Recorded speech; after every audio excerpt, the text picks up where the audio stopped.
ಗಿಡಗಳಲ್ಲಿ ಎಲೆ ಸುರುಳಿ ರೋಗ ಅನ್ನೋದು ತುಂಬಾನೇ ಕಾಮನ್. ಇದಕ್ಕೆ ಒಂದು ಸಿಂಪಲ್ ನ್ಯಾಚುರಲ್ ಪರಿಹಾರ ನೋಡೋಣ. ಗಿಡದ ಎಲೆಗಳು ಹೀಗೆ ಮುದುಳ್ಕೊಂಡು ಚಿಕ್ಕದಾಗ್ತಿದ್ಯಾ?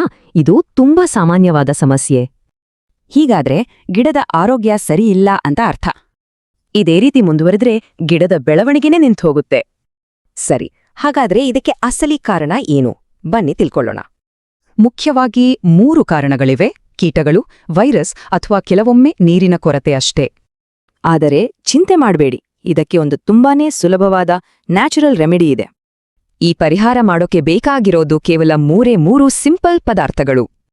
ಮೊದಲನೆಯದಾಗಿ 1 ಲೀಟರ್ ನೀರು ತಗೊಳ್ಳಿ. ಅದಕ್ಕೆ 5 ml ಬೇವಿನ ಎಣ್ಣೆ ಸೇರಿಸಿ. ಕೊನೆಗೆ 1 ml ಲಿಕ್ವಿಡ್ ಸೋಪ್ ಹಾಕಿ. ಈ 3 ಪದಾರ್ಥಗಳನ್ನ ಚೆನ್ನಾಗಿ ಮಿಕ್ಸ್ ಮಾಡಿ ಗಿಡದ ಎಲೆಗಳ ಮೇಲೆ ಸ್ಪ್ರೇ ಮಾಡಬೇಕು. ಚೆನ್ನಾಗಿ ರಿಸಲ್ಟ್ಸ್ ಬರಬೇಕು ಅಂದ್ರೆ ವಾರಕ್ಕೆ 2 ಸಾರಿ ಇದನ್ನ ಸ್ಪ್ರೇ ಮಾಡಿ. ಕೆಲವು ದಿನಗಳಲ್ಲಿ ಒಂದು ಒಳ್ಳೆ ಬದಲಾವಣೆ ಕಾಣಿಸುತ್ತೆ. ಎಲೆಗಳು ಮತ್ತೆ ಫ್ರೆಶ್ ಆಗಿ ಹಸಿರು ಬಣ್ಣಕ್ಕೆ ತಿರುಗುತ್ತವೆ.